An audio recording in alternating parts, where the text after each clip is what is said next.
Good evening, everyone. First full week of high school volleyball brings a Mid-Peninsula Conference battle between Westwood and Negaunee. Pick up the action in set number one.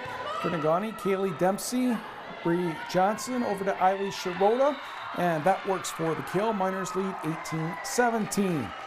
On the next point, Elizabeth Farley, Sarah Raudio sets Aiden Reith. Great control on the location, and we're knotted at 18. On the next point, Reith serving. Miners' Chloe Norman doesn't do anything fancy. He just goes for a winner. And the Miners are back up by one at 19-18. Then Farley, Raudio, Katie Wilginen. This one's not getting returned. Tied at 19.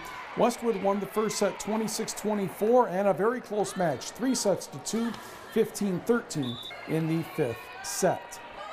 Meanwhile, our friends at rrnsports.com caught up with Niagara at Park River Harris. That one doesn't happen every year, that's for sure. Taylor Ray, a nice serve, and the Badgers can't respond. Broncos won the first set 25-14.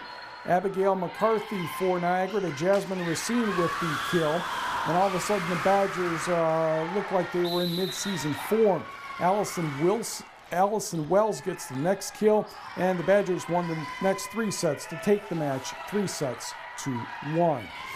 And Mariah Yonker got her first win as Gladstone coach as the Braves turn back Iron Mountain 3-1. 14 teams made their annual early season pilgrimage to the Valley Spur Ski Trail in Unison for the Larissa Varty Memorial Invitational. Route was changed this year again because logging has been taking place in the area. Very friendly layout though, 3 loops in 1 section.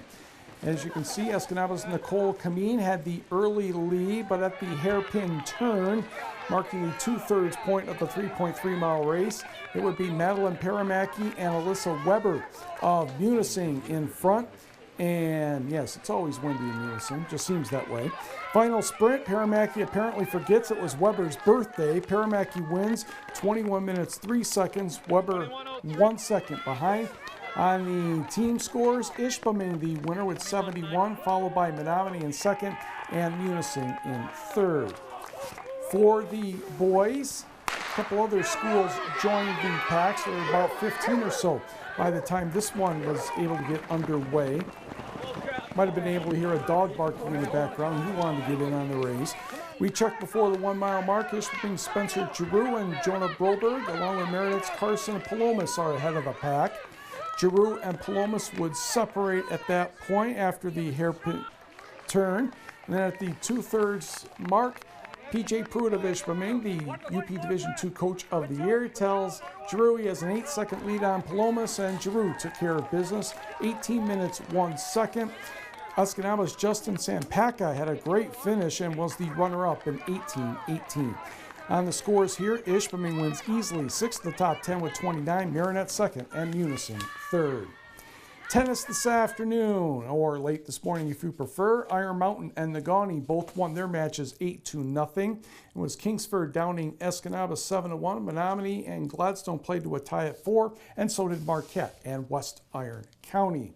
But Escanaba's Gabby Salo already has made a verbal commitment to play softball for the University of Wisconsin. Salo was a Division II All-State selection as a freshman for the Eskimos last spring in the Circle. She's been very busy playing on travel teams throughout the summer. Salo recorded an 18-3 mark in the Circle for Escanaba last spring. 0.79 the earned run average, struck out 185 batters and walked just 23 in more than 100 innings of work, and she did not make an error on defense.